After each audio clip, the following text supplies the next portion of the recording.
Crime rate sa Eastern Metro Manila bumaba sa loob ng isang linggong operasyon. Umaabante sa balita si Abante reporter Edwin Balasa. Naging mabunga ang security adjustment na ipinatupad ng Eastern Police District para mapababa ang antas ng krimen sa kanilang nasasakupan. Sa kanilang datos, sa abot ng 9.26% ang ibinaba ng kanilang crime rate sa loob ng isang linggo, kung saan sakop nito ang petsang May 19 hanggang May 25, 2025.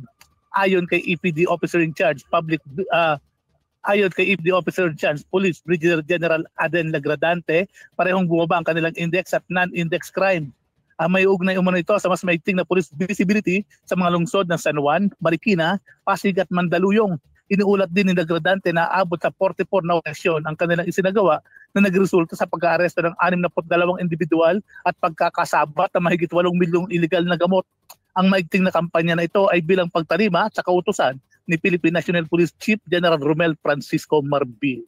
Ako si Edwin Balasa ng Abante Radio. Ito ang balitang mabilis, mabangis, walang mintis.